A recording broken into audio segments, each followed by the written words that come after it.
We are so excited to share this amazing new recipe. We are in outside of Lucca, Italy, with Jovial doing this amazing culinary getaway, which you can do yourself. And to give you kind of insider what we've been making and doing everything out here, we have Carla, who created Jovial, and we are gonna make a really yummy Gnudi recipe. Okay, how about the name? Gnudi. I'm like so all about the name because it's like an inside out filling that doesn't have pasta at all, but it's something that you can use as an appetizer or a main course or just bring to a party. Right. Yes. Gnudi actually means the nude ones.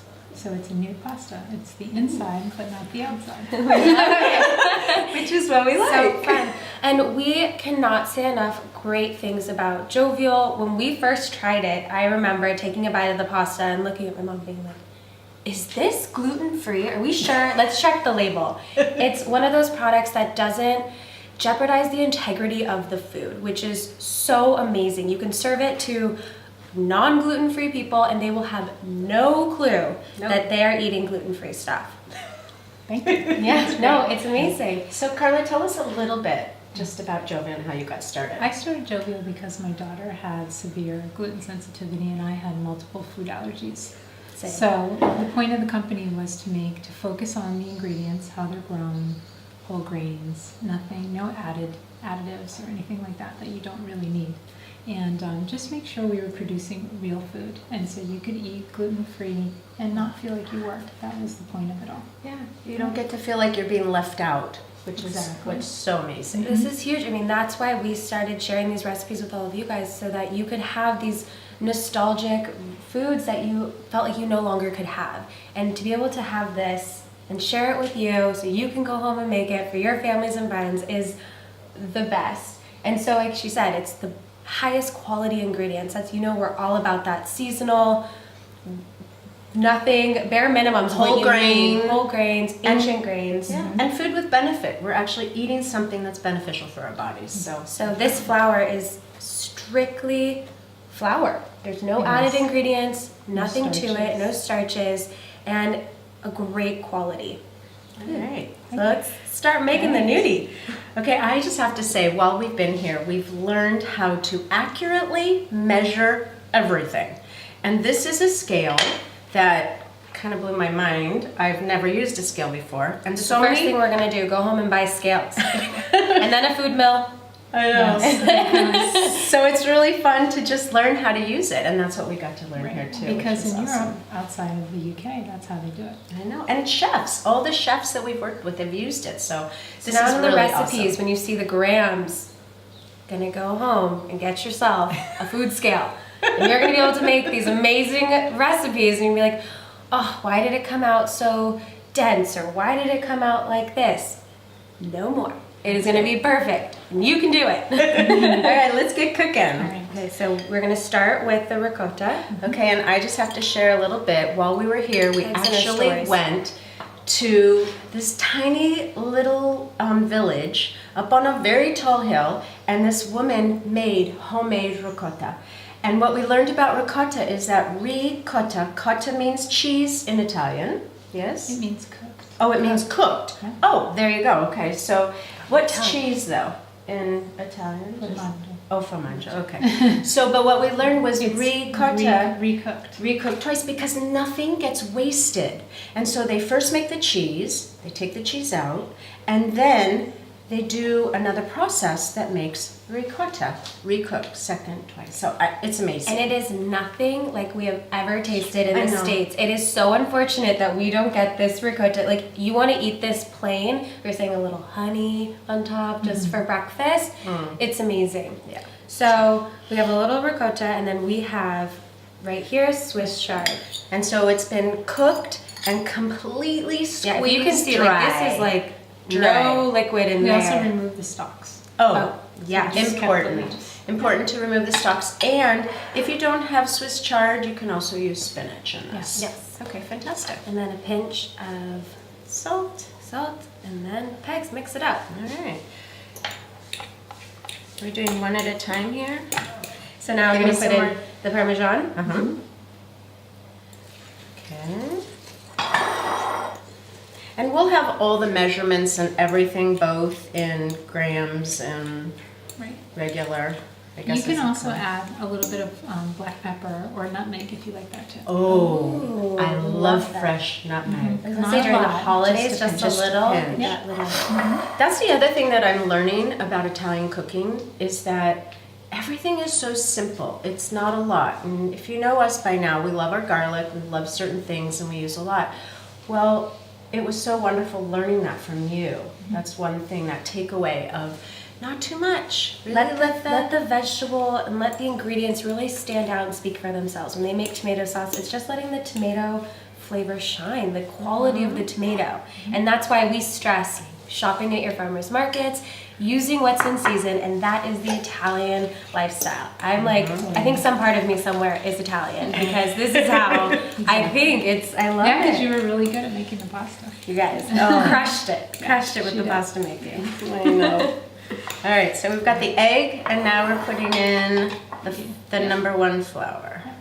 Okay. Yep. There we go. Number one, And they have gluten-free bread many. flour. And you guys, the recipe on the back of this box, we've had these soft buttery rolls. Oh my goodness. Super easy, so delicious. So, I mean, Yeah, I had no the idea. possibilities are endless here. Well, and I kept asking, are you sure these are gluten-free?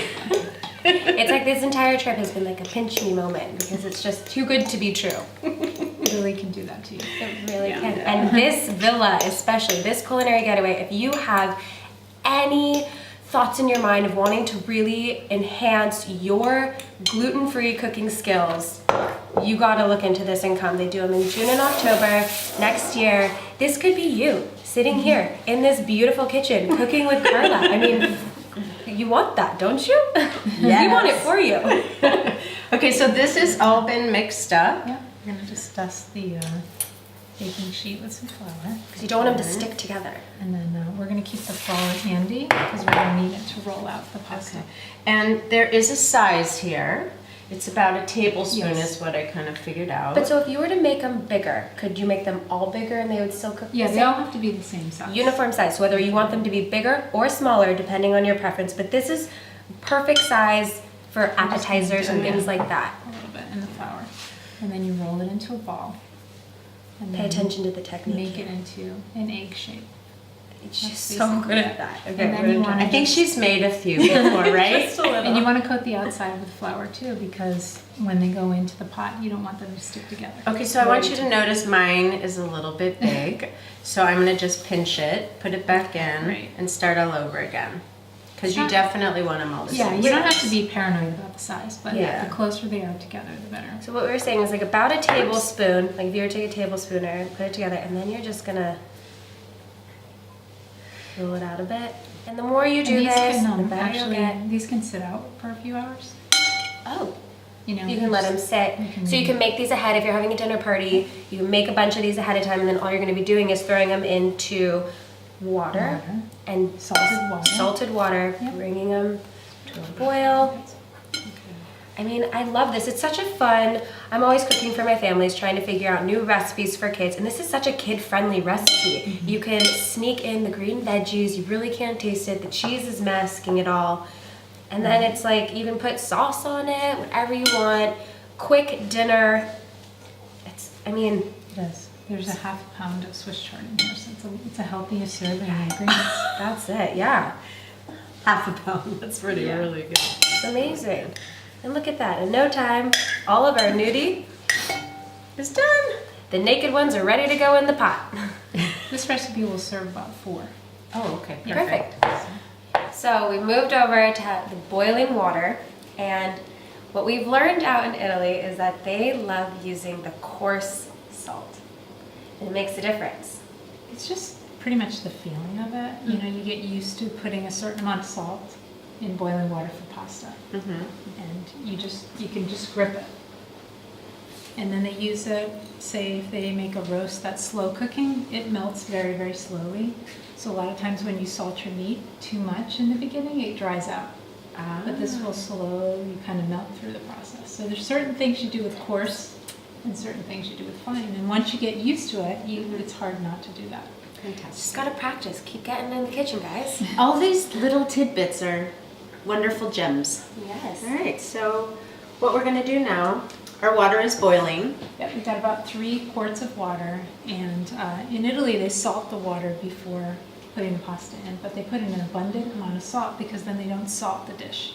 So Oh. for 3 quarts of water, you want to put at least a tablespoon of salt. Okay. That's a handful.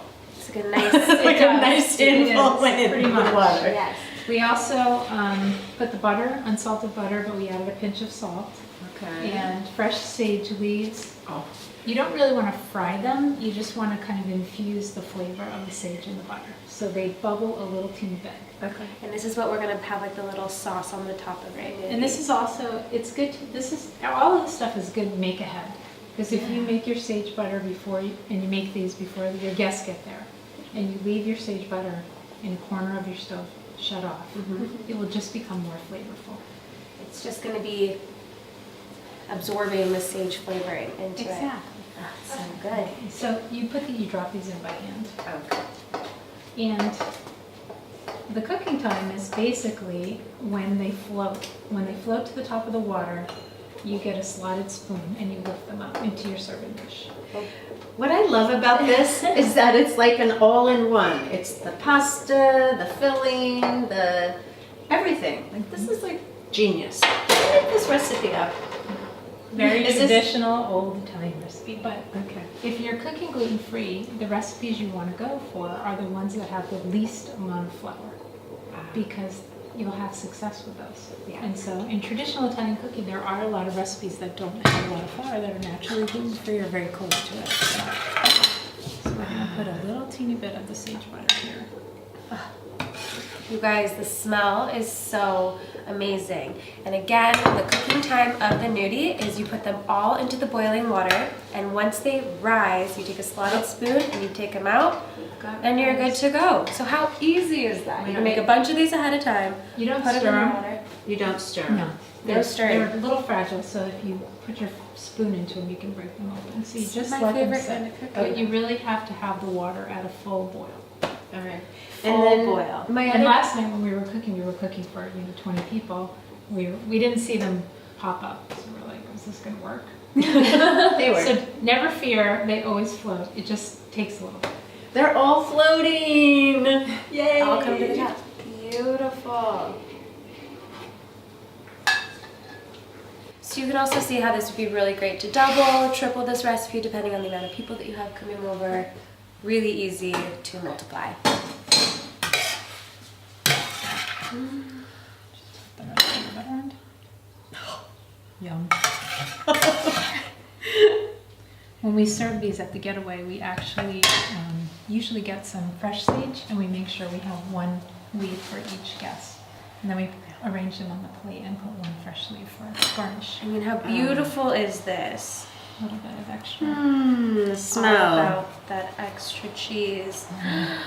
The cheese, the extra cheese helps the butter to adhere to the pasta. Oh. Yep. I love it. So for this full recipe, you can go to CourierGirlsKitchen.com to find it. We're gonna have Jovial linked in the description below so you can find all of their products and even more recipes from them. And if you don't follow us, we're on Instagram, Facebook, Pinterest, Twitter, where we're constantly sharing other fun ideas, recipes, inspiration to get you cooking in your kitchen. Carla, we cannot thank you enough. It's been a pleasure to spend the week with you. Oh, loved it. And you guys, seriously, check out their culinary getaways on jovial.com because this has been a trip of a lifetime. Seriously, it's so amazing. And if you're interested, you should really treat yourself to this. Thank you. Carla. Thank you.